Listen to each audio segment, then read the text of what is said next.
Hi, I'm Andrew Miller, a Guyanese and a proud alumnus of the University of Guyana.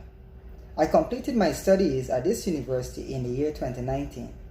I must admit that before attending the university, I had little to no interest in research writing and initially wished it wasn't mandatory.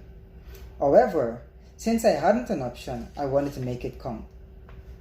It is with this cause, and after more than a month of trying to find an appropriate topic, one that is worthy of researching, I then decided to do one on health and nutrition, more specifically, food labeling. It was after understanding and developing this topic, my passion for scientific research grew, and the rest is history. Please allow me to introduce our topic, the one I have the honor to present to you today. Our topic was entitled, Consumers' Views on Labeling Locally Produced Fast Foods in Georgetown, Guyana. Together with myself on this research is my collaborator and advisor, Ms. Winifred Razak, and also Dr. Cecil Boston and Dr. Michelle James.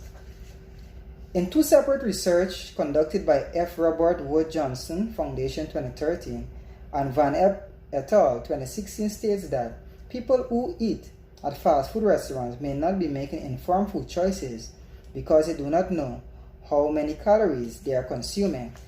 Consumers underestimate calories in fast food meals. Teens do so by as much as 34%.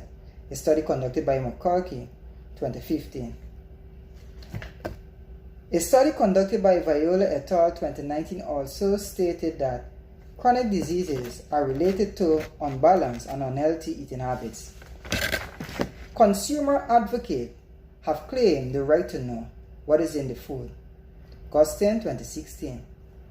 Labeling enables consumers to make informed decisions and is intended for careful reading and understanding and is an important means of communication between manufacturers and consumers.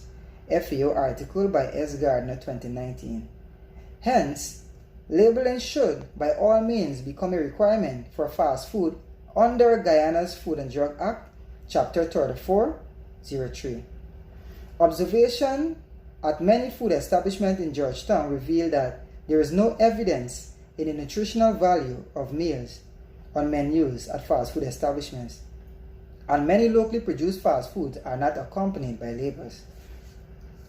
The purpose of this study was designed to determine if labeled fast food menu promote healthy choices and eating habits practiced by consumers.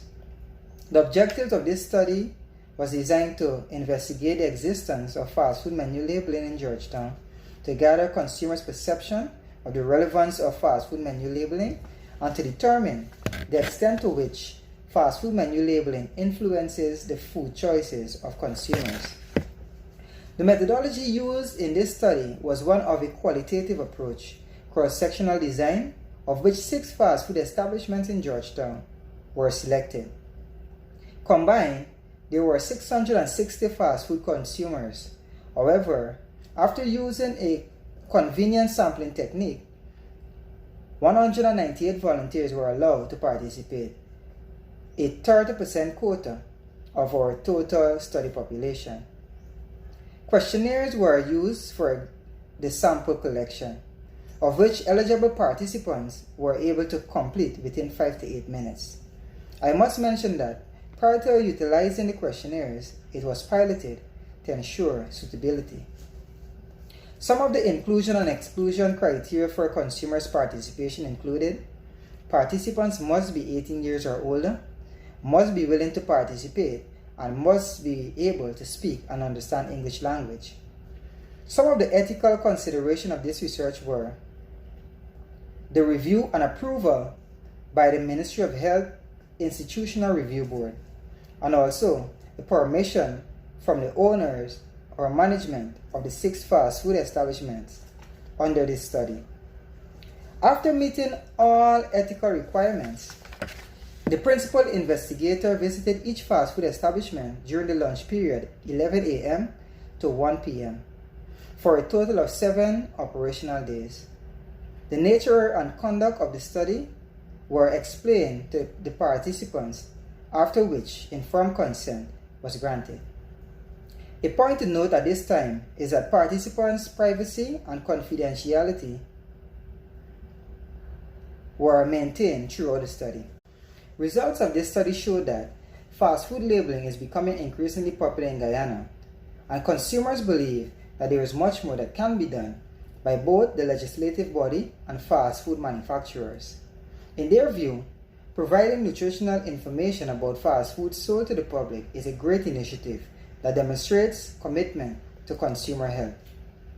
This in return influences fast food manufacturers in becoming more cognizant of the importance of ongoing changes of food legislation with efforts to better meet the nutritional needs of consumers. Like Roberto and Culper 2014 stated, and I quote, "Required disclosure of nutritional information can incentivize food manufacturers to improve the nutrient profile of their products.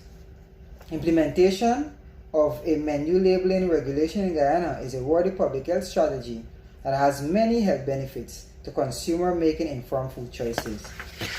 Article by the Government of Guyana Ministry of Public Health 2017 also showed that to safeguard the overall health of a consumer, all foods, whether packaged or prepared for immediate consumption, should be in compliance with the food-based standards and dietary guidelines. Implementing the national standard enables providers of fast food restaurants to truly satisfy their customers, article by GNBS 2017 states. Data collected was then analyzed using the SPSS version 22 software, and key findings are as follows. The practice of unlabeled fast food has become so customary that 91% of consumers who purchase fast food in Georgetown admitted to purchasing unlabeled fast foods. Like menu labeling, all consumers that purchase fast food in Georgetown believe that fast food menu labeling can help them to make informed food choices. Results reveal that 97%, or 193 respondents from the total number of 198 respondents, have admitted that important information about the products fast food establishments sell to the public should be on display. It is with these key findings that we strongly recommend a proactive approach be implemented on health regulations and policies, which is necessary in tackling the present and arising health crisis. We also recommend that there should be greater access to primary data, and this will enable a more thorough analysis to be made with regards to labeling locally produced fast foods. In conclusion, consumers have a right to know about the constituent of a food product when purchasing. They also deserve the right to voice their opinion on the type of services they need from fast food establishments they support. There is conclusive evidence which pinpoints that fast food menu labeling motivates consumers to make more informed food choices at point of purchase. Hence, in an effort to promote and protect consumers' health, there must be collaborative effort by all stakeholders involved in ensuring that the implementation of systems and legislative policies are fundamental. With those last words, I would like to thank you now for listening.